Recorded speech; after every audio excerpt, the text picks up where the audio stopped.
Okay, Assalamualaikum and hi everyone. Madam nak sambung data description chapter 6 daripada apa yang kita dah belajar di kuliah online tadi. Tapi ini adalah overview apa yang kamu dah belajar dalam kuliah tadi. Okay, so far Madam dah introduction lah kepada data description, which is subtopic 6.1. Okay, so ada 3 perkara penting dalam subtopic 6.1 yang kamu kena tahu. Yang pertama, kamu mesti pandai bezakan apa itu group data and ungroup data. Okay, so kalau group data, dia mesti ada interval diberi. Contoh, ada nampak 150 sehingga 159 diberi dalam table kamu. Okay, kalau ungroup data, okay, datanya boleh tidak mengikut susunan. Contoh 7, 11, 5, 9, 3. Okey, ini adalah ungroup data. Dia tidak melibatkan sebarang interval. Ataupun kalau dibagi dalam bentuk table pun, dia hanya bagi kamu punya data. Contoh 1, 2, 3. And frekuensi bagi data kamu ni contoh 3, 7 and 10. Tidak melibatkan sebarang interval. Ini adalah ungroup data. And then last one, Madam ajar kamu pada 6.1 adalah kamu kena tahu draw ataupun plot kamu punya stem and leaf diagram. Okay, kalau ada masalah tentang stem and leaf diagram, boleh direct tanya dengan Madam. Okay, so 6.1 kita dah habis. And then kita sempat masuk 6.2 di kuliah online tadi. Tapi pada 6.2 kita hanya fokus kepada ungroup data dahulu. Okey, di mana kita nak belajar measure of location dalam ungroup data. Apa itu measure of location? So, kita nak belajar cari 4 perkara ni. And Madam dah sempat go through cara untuk cari mean bagi ungroup data. Okey, so kita nak continue dalam video ni untuk cari mode, quartiles dan juga percentiles untuk ungroup data. Okey, so Madam ulang, kita punya fokus sekarang ni hanyalah pada ungroup data. Okey, kalau kita tengok pada table yang ini adalah summary macam mana kita nak cari mean, mode, quartiles, percentiles untuk both group and ungroup, tapi kita nak fokus kepada ungroup dahulu. Okey, so selepas ni every time kamu ada ungroup data, tadi Madam dah pesan, step pertama yang perlu kamu buat adalah pastikan susunan data kamu dalam ascending order. Kalau soalan bagi susunan berterabur, kena susun dalam ascending order. Ini untuk ungroup data. Step pertama mesti susun ascending order. Okey, step yang kedua, kamu kena notice atau take note bilangan data kamu. Okey, Madam tulis sini bilangan data ataupun frekuensi data kamu. Berapa jumlah data yang kamu ada yang kita label dia sebagai N. Ini sangat penting. Susun dalam ascending order, kemudian kamu take note berapa jumlah atau berapa banyak data yang kamu ada. Dan kita akan label dia sebagai N kecil. Okay? So, tadi di kuliah online, kita dah sempat tengok tentang mean. Okay, mean simbolnya X bar, which formula dia adalah sum of all data bahagi dengan number of data. Kita dah buat beberapa soalan tadi. Okey, dan dengan mean.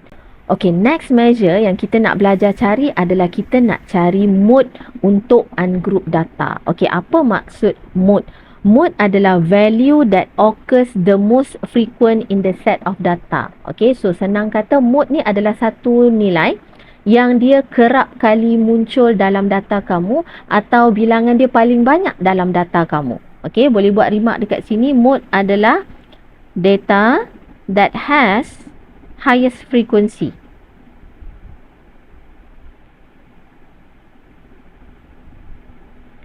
Dia muncul kerap paling banyak bilangan dalam data kamu. Okey, so dalam nota Madam tak bagi contoh atau soalan tentang mode sebab mode ni senang untuk ungroup data, tapi di video ni Madam akan bagi contoh. Okey, dekat sini Madam ada 3 contoh untuk kita cari mode bagi ungroup data. Okey, so kita pergi kepada contoh yang pertama ni. Kita ada 8 bilangan data pada set yang pertama tadi. So, kalau kita nak cari mode, kita kena tengok apakah data yang kerap muncul dalam set ini. Maksudnya bilangan dia ada banyak kali. So, kalau kita tengok dekat sini, data 3 ni. Okey, nombor 3 ni dia muncul 3 kali. Maksudnya dia ada frekuensi yang paling tinggi, 3, berbanding dengan nombor-nombor yang lain yang hanya muncul sekali sahaja. Okey, so nombor 3 ini kita akan kata dia sebagai mode. So kamu akan tulis untuk data ini mode-nya adalah 3. Okey, kita pergi kepada contoh yang kedua. Okey, untuk contoh yang kedua, dia masih ungroup data tapi dalam bentuk table. Okey, so senang dalam bentuk table ni sebab kalau nak cari mode, dia adalah data yang highest frequency. Okey, Madam remark dekat sini, highest frequency. So, kamu hanya tengok pada kolom F. Okey, apakah F yang paling tinggi? Kamu baca dia punya nilai X. Okey, so kalau kita tengok frekuensi kita, ini bilangannya 3 sahaja, ini bilangannya 2, ini 4, ini 5. Maksudnya, 5 adalah frekuensi yang paling tinggi yang membawa maksud mode kita adalah 8. Okey, so nombor 8 akan muncul sebanyak 5 kali. Paling banyak kali muncul. So, mode adalah 8. Okey. And last one, kita bagi dalam bentuk stem and leaf diagram. Ini daripada example 4 soalan B yang kamu dah buat. Okey, daripada stem and leaf diagram pun sebenarnya kamu boleh directly baca mode. Okey, so untuk stem and leaf diagram yang ini, mode mesti cari data yang paling banyak bilangan dia atau kerap muncul. So, kalau kita baca pada bahagian leaf ini, kita akan nampak nombor 888 ini berulang sebanyak 3 kali. Okey, which refer kepada 36.8, 36.8, 36.8. Okay, so 36.8 ni muncul 3 kali. The highest frequency compared to others data. Okay, data lain tu mungkin muncul 2 kali atau sekali sahaja, tapi 36.8 dia muncul 3 kali. Kamu boleh nampak pada kamu punya stem and leaf diagram ni. Okay, so kita akan kata kita punya mode adalah 36.8. Okay, kita dah tengok dua jenis measure pada ungroup data. Yang pertama macam mana nak tentukan mean, yang kedua macam mana nak tentukan mode. Okay, next kita nak pergi kepada measures yang paling penting, which is quartiles. Okay, untuk ungroup data. Okay, quartiles ni kamu highlight di bahagian sini. Quartiles ni membahagikan data kita kepada beberapa bahagian. Okay, so quartiles ada 3 jenis. Yang pertama kita ada Q1, yang kedua kita ada Q2, yang ketiga kita ada Q3. Okay, Q1 kita panggil dia first quartile, ataupun soalan suka sebut lower quartile. Okay, first atau lower quartile. Q2 kita akan sebut sebagai median. Okay, which sebenarnya madam dah letak dia dekat bahagian atas ni. Benda yang sama sahaja. Okay, dia masih quartile. Q2 nama lain dia adalah median. Dan seterusnya kita ada Q3. Q3 ni kita panggil third quartile, ataupun nama lain dia boleh sebut upper quartile. Okay, so quartiles ada 3. Q1, Q2 dan Q3. Ini kena tahu. And then, pada nota kamu ni, madam ada bagi step macam mana untuk cari quartiles bagi ungroup data. Tapi kalau kamu baca dekat sini, kamu nampak complicated sikit. So, madam akan terus tunjuk kepada examples macam mana kita nak cari quartiles. Okey, sebelum madam tunjuk macam mana nak cari quartiles, ada satu perkara penting lagi yang kamu perlu tahu tentang quartiles. Okey, so bila kita nak cari Q1, kamu kena faham Q1 ini lokasinya adalah 1/4 daripada bilangan data kamu. So, kita akan tulis dia 1/4 daripada N. Okey, kalau Q2, dia adalah 2/4 daripada N. Okay, and kalau Q3, dia adalah 3/4 daripada N.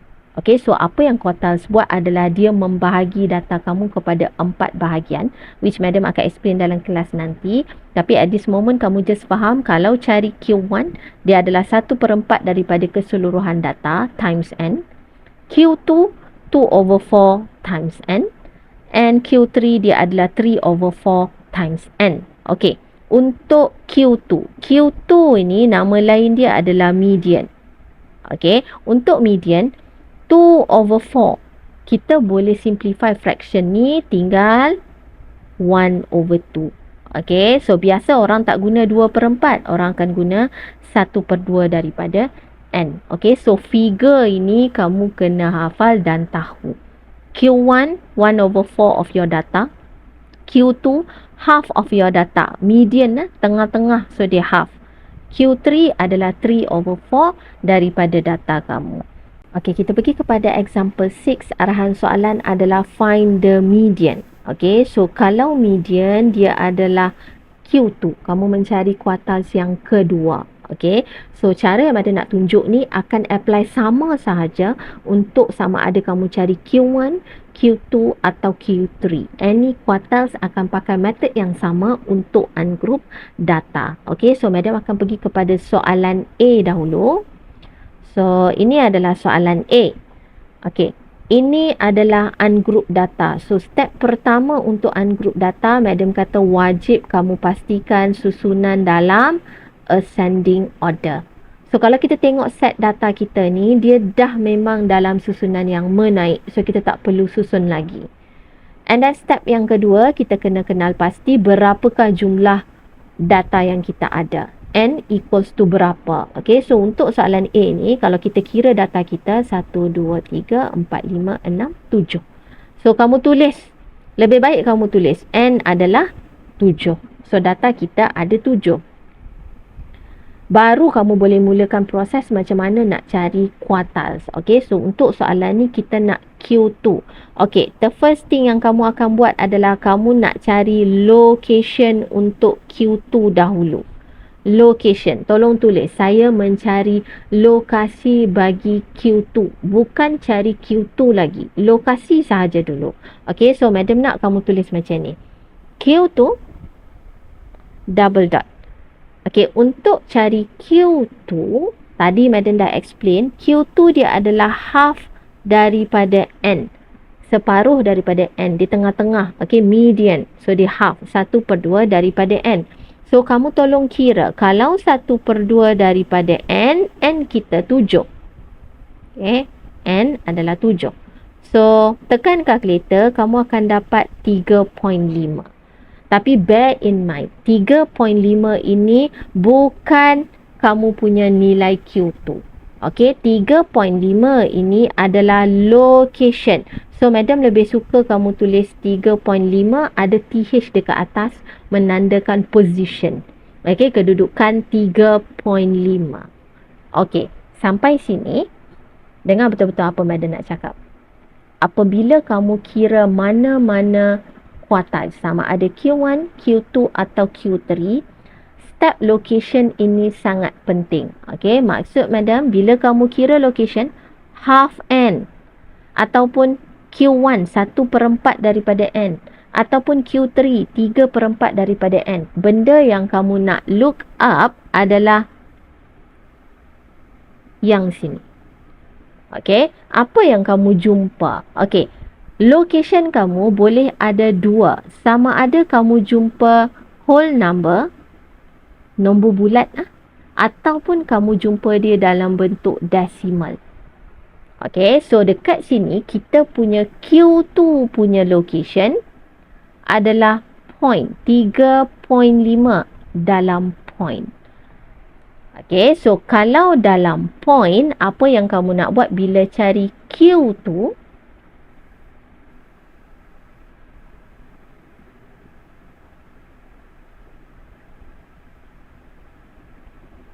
Kamu akan ambil next whole number. Okay, maksud next whole number tu, okay, sekarang kamu jumpa location Q2 saya 3.5. Okay, next whole number. Sebabkan saya jumpa point, saya kena ambil next whole number. So next whole number. Sekarang kamu di 3.5. Apakah nombor bulat yang seterusnya selepas 3.5? Kita ada nombor 4. Okay, so nombor 4 ni pun bukan jawapan Q2. Not Q2. Nombor 4 ni hanyalah lokasi. Okay, so madam tulis dulu dekat sini. So Q2 kita lokasinya adalah di position yang keempat.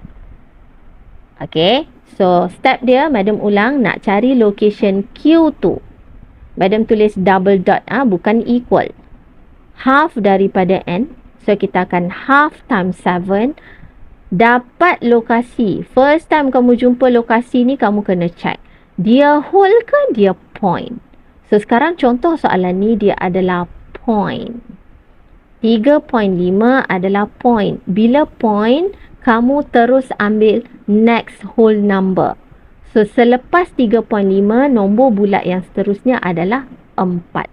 So, Q2 kamu di lokasi keempat. Again, ini adalah lokasi, bukan jawapan. Jangan siapa-siapa tulis Q2 equal 4. Ini salah. Okay. Q2, madam guna double dot. Okay. Q2 akan berada di lokasi keempat. Okay. Dan baru kamu boleh tulis jawapan. Okay. So, ini answer. So, Q2 kita kamu harus baca. Baru kita letak Q2 sama dengan. Okay. Kamu akan baca jawapan kamu pada position yang ini. Q2 kamu adalah di kedudukan yang keempat. So, macam mana nak tahu kedudukan kamu? Kita akan ambil daripada ascending order kita. Ini kedudukan pertama, first. Ini kedudukan kedua, second. Ini kedudukan ketiga, third. Ini kedudukan keempat. Okay, so jawapan Q2 kamu adalah di kedudukan keempat. So, Q2 saya nilainya adalah 10. Ini jawapan kamu. Okay, so kita dah jumpa, kita punya Q2 jawapannya adalah 10. Okey, mesti beza lokasi dengan jawapan. Okey, madam tunjuk lagi sekali contoh, tapi ni bukan cari median. Okey, soalan minta cari median saja. So, kamu boleh matikan jalan kerja dekat Q2. Tapi madam nak explain tentang method kita ni. Katakan, madam suruh kamu cari Q1. Apakah Q1? Okey, so kuartals yang pertama, the first quartile. So, method yang sama. Mula-mula kita mesti cari location dahulu. Okay, so madam tulis location. Kali ni kita nak cari Q1. Okay, so Q1 double dot location. Okay, so kalau Q1 dia adalah 1/4 daripada N keseluruhan data. So kamu calculate 1/4 daripada N kita 7. Okay, replace sahaja N dengan 7. So kita akan dapat nilai 1.75. Kamu tekan sahaja kalkulator, 1/4 darab dengan 7 dapat 1.75. Remember, 1.75 ini adalah location. So, kamu boleh je tulis TH dekat atas macam tu supaya kamu tahu ini lokasi. Okay. The first time kamu jumpa location ini, kamu kena check. Madam ulang lagi sekali. Kamu dapat whole number, nombor bulat, atau kamu dapat point? Okey, so kita dapat dekat sini dia adalah point, 1.75. So kita dapat point. Kalau dapat point, apa yang perlu kamu buat adalah kamu kena ambil next whole number.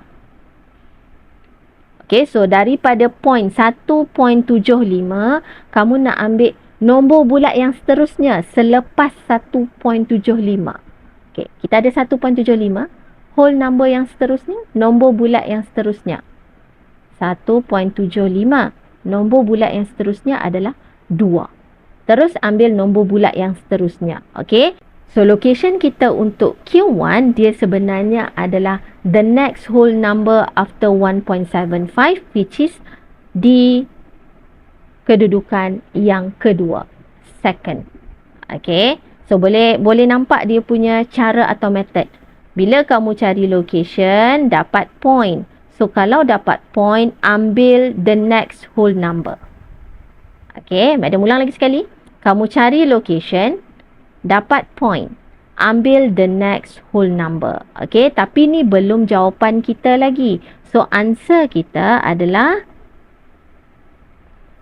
kalau kita cari Q1, okay, so Q1 kita mesti berada di position yang kedua atau lokasi kedudukan yang kedua. So, baca balik data kamu, bacaan yang kedua. Okay, reading yang kedua adalah yang ini.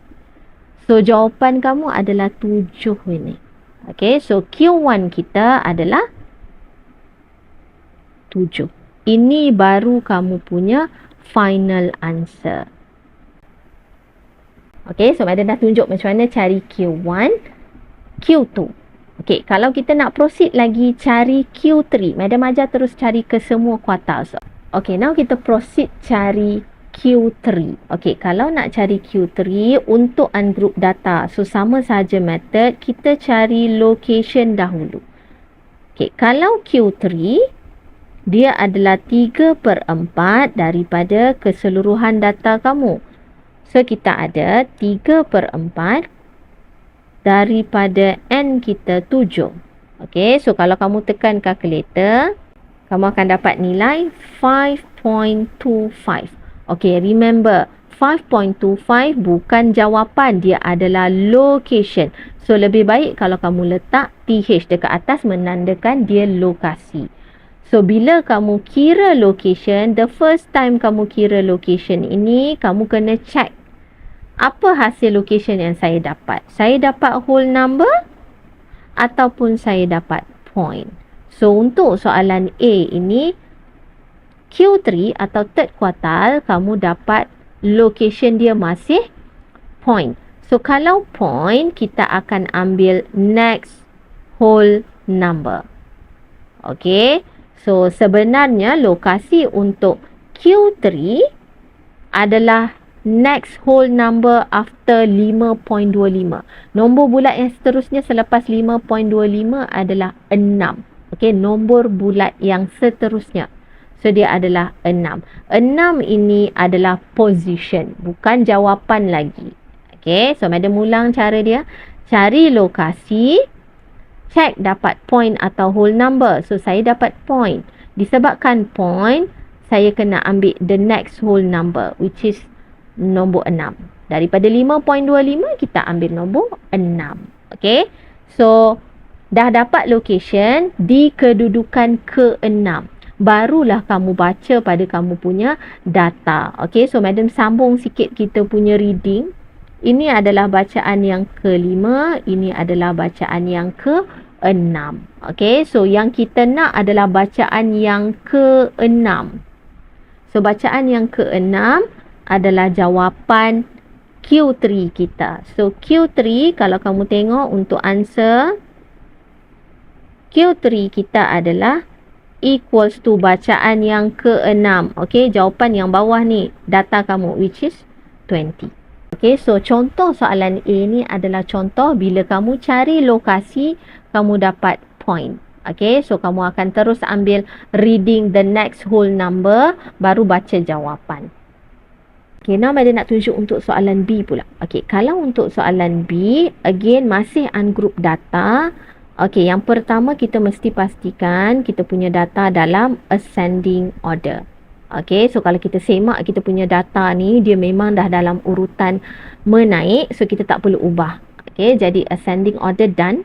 Yang kedua, kita mesti take note atau cari apakah nilai jumlah data kita. Okay, N sama dengan berapa.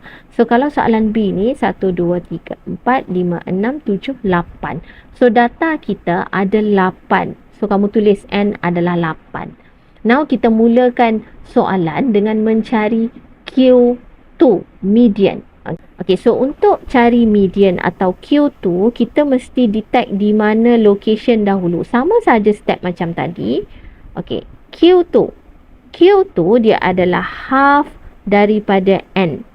Okay, so dia adalah half daripada N kita 8. Okay, so this time N kamu 8. So, bila kamu kira, kamu akan dapat nilai jawapan dia adalah 4. So, remember 4 ini 8 bahagi 2 ya. 4. 4 ini adalah lokasi. So, better kamu tulis TH dekat atas. So, tadi madam dah ajar. Bila kamu cari lokasi, okay, kamu jumpa 4 dekat sini, kamu kena check lokasi kamu ni. Adakah dia whole number ataupun dia point. Contoh sebelum ni kita buat, dia adalah point. Tapi untuk yang ini, soalan B ni, bila kita kira lokasi, kita dapat whole number 4. Nombor bulat. Jadi, bila kamu dapat nombor bulat, lain pula cara dia. Okey, apa yang perlu kamu buat kalau kamu jumpa whole number? Okey. Kamu ambil that whole number plus next whole number. And then kamu bahagi 2. Ini method dia. Cari location, dapat whole number. Apa yang kamu perlu buat adalah ambil that whole number which is 4. Tambah dengan next whole number. Okay, so dekat sini dia ada benda penting which kita akan tambah dengan next whole number. And then dia ada bahagi 2. So, tolong salin yang ini betul-betul dekat nota kamu. Okay, so untuk Q2, apa yang penting adalah lokasi that whole number. Maksudnya, yang kamu jumpa ni, nombor 4. Okay. Dan kamu perlukan juga next whole number. Okay, maksud next whole number tu, ini that whole number, 4. Next whole number. Selepas nombor 4, apa next whole number dia? Nombor 5. Okay, so kamu perlukan kedudukan keempat dan kedudukan kelima, baru kamu boleh bahagi everything dengan 2. Okay, so cara kamu nak cari Q2, answer dia adalah, kita akan tulis Q2 sama dengan, okay, ambil reading keempat dan kelima. Okay, so kita tanda reading kita. Ini adalah first position. Ini adalah second. Ini adalah third. Ini adalah fourth. Ini adalah fifth reading. Okay, so kita perlukan kedudukan keempat dan kelima. Lokasi keempat dan 5. Which means lokasi keempat adalah nombor 7. Lokasi kelima adalah nombor 12. Okay, so bila kamu cari Q2, kamu perlukan lokasi keempat tambah lokasi kelima bahagi 2. So, lokasi keempat nilainya adalah 7. Lokasi kelima nilainya adalah 12. Kemudian kamu bahagi dengan 2. Okey, so kamu akan kiralah, tekan kalkulator, 7 tambah 12. Kemudian kamu bahagi dengan 2. So, jawapannya adalah 9.5. Ini adalah nilai Q2 kamu. Q2 equals to 9.5. Okay, so ini ada sedikit berbeza dengan yang tadi kamu dapat point. Okay, tak apa. Madam tunjuk lagi satu. Okay, sekarang ni katakan kita nak cari Q1. Okay, so madam tunjuk cara untuk cari Q1 pula. Okay, again, kita cari location Q1 dulu. Kalau Q1, dia adalah 1 over 4 daripada N kamu. So, 1 over 4, N kita adalah 8. Okay, so 8 bahagi 4, kamu akan dapat location 2. Okay, so ini location yang kita jumpa. So, again, madam ulang. Bila kamu jumpa location, kamu kena tengok dia whole number ataupun dia adalah point. So, sekarang kita adalah whole number. Sebab kita jumpa nombor bulat 2. Tak ada point. Okay. Whole number. So, kalau whole number, kita akan pakai balik yang ni.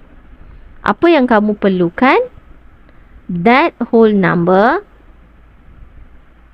plus next whole number. And then kamu akan divide by 2. Okay. So, that whole number ni refer kepada yang kamu jumpa ni lah. This whole number which is 2. So, untuk Q1, yang kita perlukan adalah that whole number yang kamu jumpa ni, lokasi kedua. Dan kamu juga perlukan next whole number. So, next whole number after 2 lah. Okay, 2. Next whole number dia adalah 3. Okay, so yang kamu perlukan nanti reading daripada bacaan kedua dan bacaan ketiga. Okay, so ini belum lagi kita kira nilai Q1. Okay, so kalau kamu nak kira Q1, answer dia, formula dia adalah bacaan kedua tambah bacaan ketiga, okay, bahagi dengan 2. Dia ada bahagi 2. Okay, so reading yang kedua, kamu tengok position yang kedua pada data kita adalah nombor 4. Okay, so kamu ada 4 tambah, and then third reading atau lokasi ketiga, position yang ketiga, dia adalah 6. Data yang bernombor 6. So 4 plus 6 divided by 2. So kamu tinggal tekan kalkulator, kamu akan dapat jawapan sebagai 5. So kamu punya Q1 dia adalah jawapannya 5. Okay, kamu boleh cuba buat untuk cari Q3 sendiri. Okay, untuk kamu faham method ni, boleh cuba untuk cari Q3. Dan okay, kamu boleh cuba buat soalan C sendiri. Walaupun arahan soalan cari median saja, tapi madam nak kamu carilah Q1, Q2, Q3. Okay, practice untuk cari quartiles. And also soalan nombor 4 ni ataupun soalan D ni boleh juga kamu buat walaupun dia bagi dalam bentuk table, tapi rasanya kamu dah tahu location macam mana nak baca. Okay, data 1 ada 8 kali, data 4 ada 12 kali. Kalau kamu nak list down macam bentuk soalan ABC, dia agak panjang. So, cuba kamu figure out macam mana saya nak baca lokasi daripada bentuk table. Okay, boleh cuba habiskan soalan example 6 dahulu. Nanti kita akan cuba discuss further dalam kelas tutorial.